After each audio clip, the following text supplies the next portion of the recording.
Bible പഠിക്കുന്നവരുടെ ഒരു സമ്മേളനം, ഒരു ചെറു കൂട്ടായ്മ നടക്കുകയാണ്. വലിയ പ്രൊഫഷണൽസായിട്ടുള്ള പാട്ടുകാർ 23-ാം സങ്കീർത്തനം വന്ന് പാടി സ്വർഗം താഴേക്ക് ഇറങ്ങി വന്ന് ആളുകളുടെ ഹൃദയങ്ങളെ തൊട്ട് തലോടുന്ന ഒരനുഭവമാണ്. എല്ലാവരും ഇങ്ങനെ ആ 23-ാം സങ്കീർത്തനത്തിൽ അലിഞ്ഞ് സ്വർഗീയ അനുഭൂതികളോടെ അങ്ങനെ ഇരിക്കുകയാണ്. അത് കഴിഞ്ഞപ്പോൾ അവരിൽ ഏറ്റവും മുതിർന്നയാൾ, വൃദ്ധനായ ഒരു വ്യക്തി, അദ്ദേഹം വേദിയിലേക്ക് വന്നു. പതുക്കെ കൈകളിങ്ങനെ കൂപ്പി, പിന്നെ നെഞ്ചത്തിങ്ങനെ കൈകൾ വെച്ചു.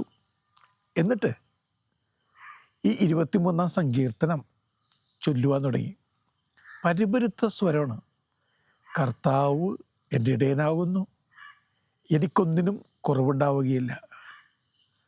അദ്ദേഹം ചൊല്ലിത്തുടങ്ങിയപ്പോൾ ആ മനുഷ്യൻ്റെ ചുറ്റിലും ദൈവികത നിറഞ്ഞു നിൽക്കുന്നതായിട്ട് ആൾക്ക് തോന്നി.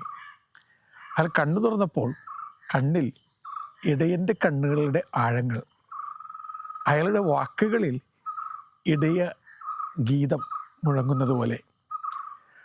അയാൾ സംസാരിക്കുമ്പോൾ തൊട്ടരികിൽ ഇടയം വന്ന് നിൽക്കുന്ന ഒരനുഭവമാണ്. അയാൾ ചൊല്ലിക്കഴിഞ്ഞതിന് ശേഷം മറ്റുള്ളവർക്കൊന്ന് കയ്യടിക്കാൻ പോലും പറ്റുന്നില്ല. അത്ഭുത സ്തബ്ധരായിട്ട് അവർ നിൽക്കുകയാണ്. അങ്ങനെ നിൽക്കുമ്പോൾ ആരോ ഒരാൾ പറഞ്ഞു, the singers knew the psalm and the old man knows the shepherd. ഗായകർക്ക് ഇടയ ഗീതം അറിയാൻ പറഞ്ഞു, പക്ഷേ ഈ വൃദ്ധ മനുഷ്യന് ഇടയനറിയാം. ഇടയനറിഞ്ഞതുകൊണ്ട് അയാൾ ഉച്ചരിച്ചപ്പോൾ ഓരോ വാക്കിലും അത്ഭുതത്തിൻ്റെ തിളക്കാണ്. പ്രിയപ്പെട്ടവരെ, ക്രിസ്തുവിനെ അറിഞ്ഞ ഒരാൾ ക്രിസ്തുവിനെ പകർന്നു നൽകുമ്പോൾ അയാൾ പകർന്നു നൽകുന്നതിലെല്ലാം ക്രിസ്തു നിറഞ്ഞിരിക്കും. ലിയോ ടോൾസ്റ്റോയുടെ സുന്ദരമായിട്ടുള്ള ചെറുകഥയിലേക്ക് പ്രവേശിക്കുകയാണ്. ലിയോ ടോൾസ്റ്റോയി ലോകത്തിൻ്റെ കഥാകാരന്മാരിലെ ആചാര്യനായിട്ടാണല്ലോ അറിയപ്പെടുന്നത്. നിങ്ങൾ അദ്ദേഹത്തിൻ്റെ കഥകളിലൂടെയും നോവലുകളിലൂടെയൊക്കെ സഞ്ചരിക്കുമ്പോൾ ഒരു കാര്യം നിങ്ങൾ മനസ്സിലാക്കും. അദ്ദേഹത്തിൽ നിറഞ്ഞു നിൽക്കുന്ന ഭാവം ക്രിസ്തു പകർന്ന് തന്ന വചനങ്ങളുടെ കൃപയാർന്ന ഭാവമാണ്. എല്ലാ ചെറുകഥകളിലും നോവലുകളിലും അദ്ദേഹം പകർന്നു നൽകാൻ ശ്രമിക്കുന്നത് കർത്താവിനെയാണ്. നടപ്പാത കർത്താവ്, എത്തിച്ചേരുന്ന വീട് കർത്താവ്, അങ്ങനെയാണ്. അങ്ങനെ കഥ എഴുതിയിട്ടുള്ള ലിയോ ടോൾസ്റ്റോയുടെ അതിസുന്ദരമായിട്ടുള്ള ഒരു ചെറുകഥ. ഇത്തവണ എൻ്റെ ചങ്ങാതി, നമുക്ക് ആ കഥയിലൂടെ ധ്യാനാത്മകമായി യാത്ര പോവാം. 3 ഹെർമിറ്റ്സ്, 3 താപസന്മാർ എന്ന പേരിൽ ഉള്ള സുന്ദരമായ ചെറുകഥ. അതിലെന്താണ് പറയുക? ഒരു ബിഷപ്പ് യാത്ര നടത്തുകയാണ്. വിശുദ്ധ നാട്ടിലേക്കുള്ള കപ്പൽ യാത്രയാണ്. ഇനി അവർ പുറപ്പെടുന്ന പോർട്ടിൻ്റെ പേര് ആർച്ച് ഏഞ്ചൽ എന്നാണ്. ഇതിനൊക്കെ ഒരു പ്രതീകാത്മകതയുണ്ട്. യാത്ര തീർത്ഥയാത്രയാണ്. പുറപ്പെടുന്നത് കാവൽ മാലാഖന്മാരുടെ തുറമുഖത്ത് നിന്നാണ്. അപ്പോൾ ദൈവം കാവൽ മാലാഖന്മാരെ അയച്ച് തീർത്ഥയാത്രയ്ക്കിടയിൽ ഒരു തീർത്ഥയാത്രയുടെ അനുഭവം കൊണ്ടുവരുന്നതാകാം. സഞ്ചരിക്കുന്നതിനിടയിൽ ആളുകൾ സംസാരിക്കുന്നുണ്ടല്ലോ. അതിലൊരാൾ അങ്ങ് അകലെയുള്ള വിദൂരത്തുള്ള ഒരു വിചിത്ര ദ്വീപിലെ വിചിത്രരായ 3 താപസരെക്കുറിച്ച് പറഞ്ഞു. 3 താപസന്മാർ അവിടെ താമസിക്കുന്നുണ്ട്. അല്പവസ്ത്രധാരികൾ, പക്ഷേ ദൈവികത നിറഞ്ഞവർ, വളരെ ലാളിത്യമാർന്ന ജീവിതം നയിക്കുന്നവർ, വളരെ സന്തോഷമുള്ള മനുഷ്യർ. അങ്ങനെയുള്ള 3 പേരെക്കുറിച്ച് കേട്ടപ്പോൾ തന്നെ ബിഷപ്പിന് വലിയ ക്യൂരിയോസിറ്റിയാണ്. ബിഷപ്പ് പറഞ്ഞു, നിങ്ങൾ അനുവദിക്കുകയാണെങ്കിൽ നമുക്ക് അവിടെ ഒന്ന് നങ്കൂരമിടാം, എന്നിട്ട് ഞാൻ അവരോടൊപ്പം അല്പനേരം ചെലവഴിക്കാം, നിങ്ങൾ അനുവദിക്കുകയാണെങ്കിൽ. ക്യാപ്റ്റൻ ഉടൻ തന്നെ പറഞ്ഞു, അതൊന്നും സാധിക്കില്ല. കാരണം അങ്ങേ അവിടെ ഇറക്കി വിടാൻ പറ്റാത്തത് കൊണ്ടല്ല, അങ്ങയുടെ സമയം കളയാൻ പറ്റുന്ന വിധത്തിൽ എന്തെങ്കിലും മഹത്വം അവർക്ക് ഉണ്ടെന്ന് ഞാൻ കരുതുന്നില്ല. വെറുതെ വേസ്റ്റ് ഓഫ് ടൈമാണ്. അതുകൊണ്ട് അവിടെയൊന്നും പോകണ്ട. പക്ഷെ മറ്റ് ചില യാത്രികർ പറഞ്ഞു, ഇല്ല, അങ്ങയുടെ ആഗ്രഹമല്ലേ അവരൊന്ന് കാണുക, അവർക്ക് അങ്ങ് ദൈവവചനം കൊടുക്കുക. അത് അങ്ങയുടെ ദൗത്യമാണെങ്കിലോ? ബിഷപ്പ് പറഞ്ഞു, എൻ്റെ ദൗത്യമാണ്. ചിതറിക്കപ്പെട്ട ആടുകളെ തേടി ഇടയൻ ചെല്ലണം. ഇടയൻ ചെന്നിട്ട് ആടുകൾക്ക് മഹാ ഇടയൻ്റെ വാക്കുകൾ പറഞ്ഞു കൊടുക്കണം. അവരെ രക്ഷയുടെ പാതയിലേക്ക് കൂട്ടിക്കൊണ്ടുവരണം. തൻ്റെ ദൗത്യത്തെക്കുറിച്ച് ബിഷപ്പിന് നന്നായിട്ടറിയാം. ബിഷപ്പ് അവിടെ ചെല്ലുന്നു. അവിടെ ചെന്ന് കഴിഞ്ഞപ്പോൾ 3 പേരവിടെ അങ്ങനെ നിൽക്കുകയാണ്. ഈ 3 പേരെയും ടോൾസ്റ്റോയ് സുന്ദരമായിട്ട് അവതരിപ്പിക്കുന്നുണ്ട്. അവർ വളരെ ആനന്ദമുള്ളവരാണ്, വളരെ ആനന്ദത്തോടു കൂടി ജീവിക്കുന്നവരാണ്, പവർഫുള്ളാണ്. അവരുടെ പുഞ്ചിരി സ്വർഗത്തിലെ ഏതോ മാലാഖയുടെ പുഞ്ചിരിയെ ഓർമ്മിപ്പിക്കുന്ന തരത്തിൽ വെട്ടമുള്ള പുഞ്ചിരിയാണ്. അവർ കാര്യമായിട്ടൊന്നും സംസാരിക്കാറില്ല. അവരെല്ലാത്തിൽ നിന്ന് അകന്നു മാറിയവരാണ്. ലിയോ ടോൾസ്റ്റോയ് ഇങ്ങനെ എഴുതുന്നുണ്ട്, ചില നേരങ്ങളിൽ എല്ലാത്തിൽ നിന്ന് അകന്നിരിക്കുമ്പോൾ എല്ലാത്തിനോടും അടുപ്പത്തിലാവുകയാണ്. സത്യമല്ലേ? നിങ്ങൾ ആൾക്കൂട്ടത്തിൽ നിന്ന് അകന്നിരിക്കുമ്പോൾ ആളുകളുമായി നല്ല അടുപ്പത്തിലാവും. നിങ്ങൾ ഒച്ചയിൽ നിന്ന് അകന്നിരിക്കുമ്പോൾ നല്ല സ്വരവുമായി അടുപ്പത്തിലാവും. നിങ്ങൾ ഈ ലോകത്തിൻ്റെ ആഹ്ലാദങ്ങളിൽ നിന്നും അകന്നിരിക്കുമ്പോൾ ദൈവിക ആനന്ദത്തിൽ ഒന്നായിത്തീരും. അപ്പോൾ ചിലതിൽ നിന്നും അകന്നിരിക്കുമ്പോൾ ചിലതിനോട് അടുപ്പമുണ്ടാകുകയാണ്. അപ്പം അങ്ങനെ വേണ്ടതിനോട് അടുപ്പം ഉണ്ടാക്കിയിട്ടുള്ള ആളുകളായതുകൊണ്ട് അവരുടെ മുഖത്തൊരു ചൈതന്യമുണ്ട്, ഒരു പ്രകാശമുണ്ട്, ഒരു ഔറ അവർക്ക് ചുറ്റിലുണ്ട്. ബിഷപ്പ് അവരോട് ചോദിച്ചു, നിങ്ങളെങ്ങനെയാണ് പ്രാർത്ഥിക്കുന്നത്? അവർ പറഞ്ഞു, ഞങ്ങൾ വളരെ സിമ്പിളായ മനുഷ്യരാണ്, ഞങ്ങൾക്ക് പ്രാർത്ഥിക്കണമെന്ന് അറിഞ്ഞുകൂടാ. ഞങ്ങളാകെ പ്രാർത്ഥിക്കുന്നത് ഇങ്ങനെയാണ്, നിങ്ങൾ 3 പേർ, ഞങ്ങൾ 3 പേർ, ഞങ്ങളോട് കരുണ കാട്ടണേ. അത്ര സിമ്പിളാണ് പ്രാർത്ഥന. പരിശുദ്ധ ത്രിത്വത്തിൽ 3 പേരാണല്ലോ. അപ്പോൾ നിങ്ങൾ 3 പേർ, ഞങ്ങൾ 3 പേർ, ഞങ്ങളോട് കരുണ കാട്ടണേ. സിമ്പിൾ പ്രാർത്ഥന കഴിഞ്ഞു. അപ്പോൾ ഇദ്ദേഹം പറഞ്ഞു, അത്രയും നിങ്ങൾക്കറിയാവോ? അവർ വളരെ സിമ്പിളായിട്ട് പറഞ്ഞു, ഞങ്ങൾക്ക് ഇത്രയൊക്കെ അറിയാൻ പാടുള്ളൂ തിരുമേനി. കാരണം ഞങ്ങൾക്ക് ദൈവത്തെ എങ്ങനെ സേവിക്കണമെന്ന് പോലും അറിഞ്ഞുകൂടാ. ഞങ്ങൾ പരസ്പരം സേവിക്കുന്നുണ്ട്, സ്നേഹത്തോടെ ജീവിക്കുന്നുണ്ട്. അപ്പോൾ ദൈവത്തെ എങ്ങനെ സേവിക്കണമെന്ന് ഞങ്ങൾക്ക് അറിഞ്ഞുകൂടാ. അങ്ങ് ഞങ്ങളെ പഠിപ്പിച്ചു തരിക. ബിഷപ്പ് ശരിക്കും കരുണ ആർദ്രതയോടുകൂടി തന്നെ അവരോടൊപ്പം ഇരിക്കുകയാണ്. എന്നിട്ട് ആദ്യം മനുഷ്യാവതാരത്തിൻ്റെ രഹസ്യം പഠിപ്പിച്ചു കൊടുത്തു. പിന്നെ ത്രിയേക ദൈവത്തിൻ്റെ ഡോക്മ പഠിപ്പിച്ചു കൊടുത്തു.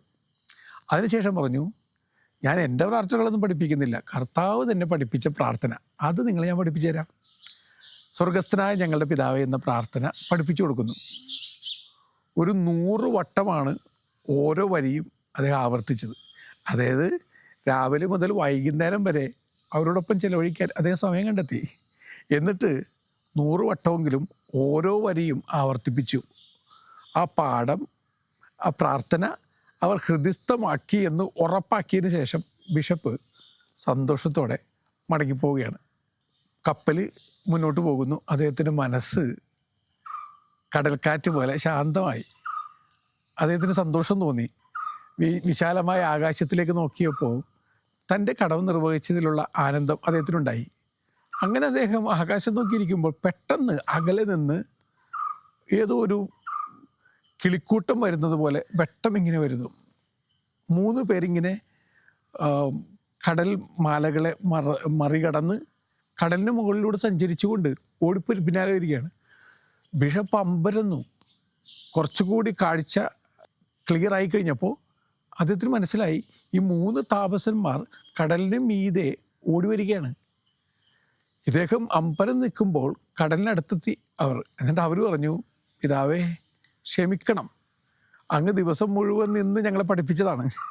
പക്ഷേ 100 വട്ടം ആവർത്തിച്ചിട്ടും ഞങ്ങൾ കൃത്യമായിട്ടത് ഓർത്തെടുക്കാൻ പറ്റുന്നില്ല. ഞങ്ങൾ അത്ര ബുദ്ധിയുള്ളവരൊന്നുമല്ലല്ലോ, അതുകൊണ്ട് ഞങ്ങൾക്ക് ഓർക്കാൻ പറ്റുന്നില്ല, പ്രാർത്ഥന കൃത്യമായിട്ട് ഓർത്തെടുക്കാൻ പറ്റുന്നില്ല. അതുകൊണ്ട് അങ്ങ് ഈ പ്രാർത്ഥന ഒന്നുകൂടി ആവർത്തിച്ച് പഠിപ്പിച്ചു തരണം.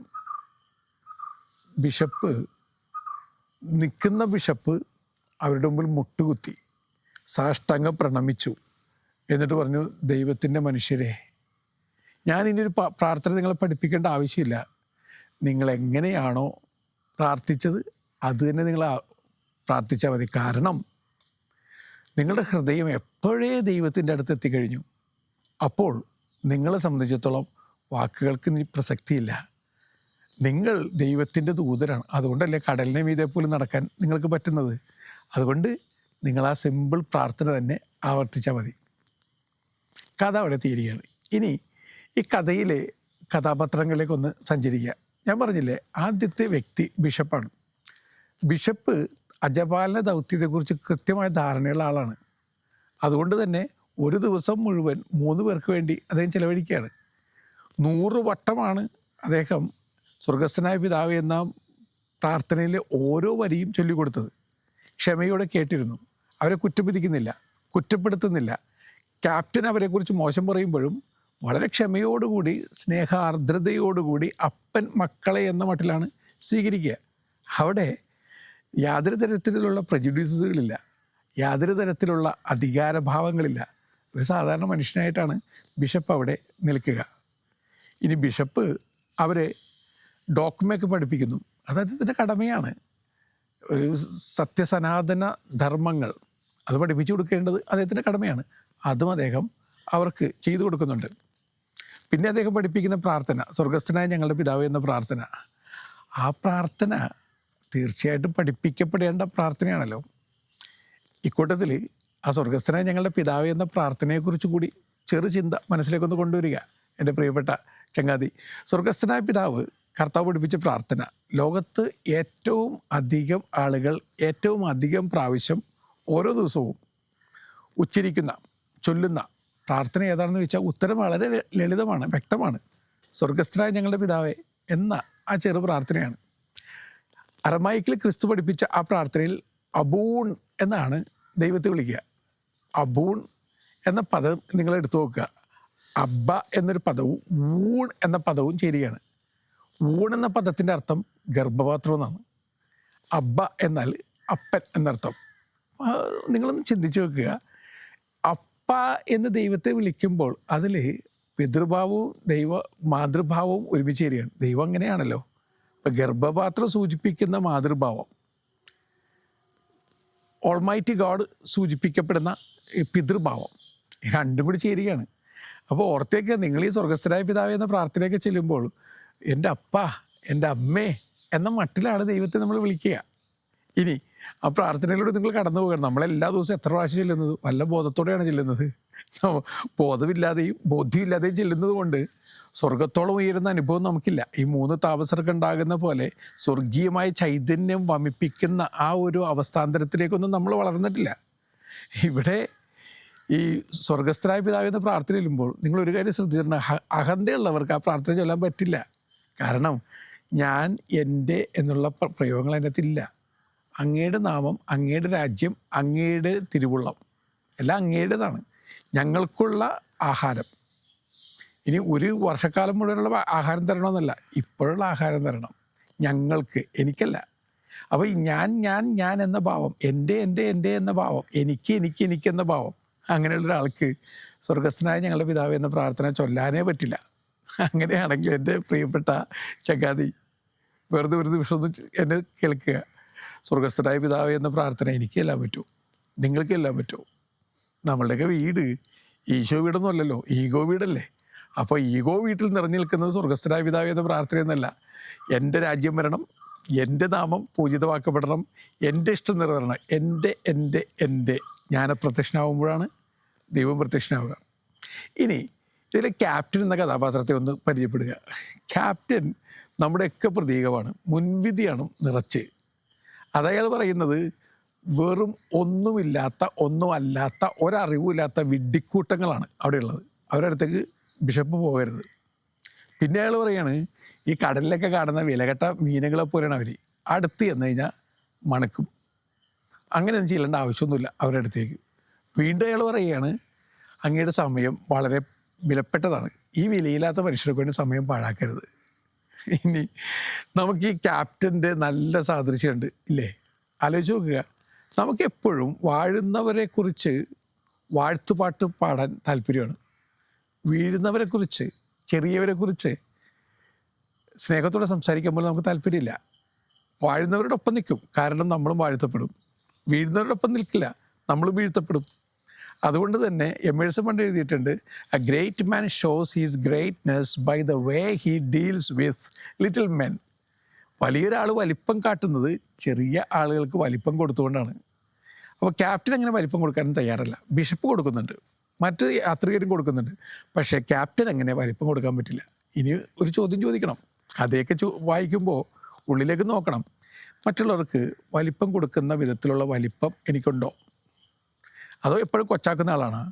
ഇനി എപ്പോഴും ഓർത്തേക്കുക, ഈ കൊച്ചാക്കാൻ ശ്രമിക്കുന്നയാൾ അയാൾ കൊച്ചാക്കുന്ന ആളേക്കാൾ കൊച്ചാക്കപ്പെടുന്നുണ്ട്. ഞാനൊരാളെ കൊച്ചാക്കാൻ ശ്രമിക്കുമ്പോൾ ഞാൻ കൊച്ചാക്കാൻ ശ്രമിക്കുന്ന വ്യക്തിയേക്കാൾ കൊച്ചാക്കപ്പെടുന്നുണ്ട് ഞാനെന്ന കൊച്ചു കാര്യം ഞാനറിയണം.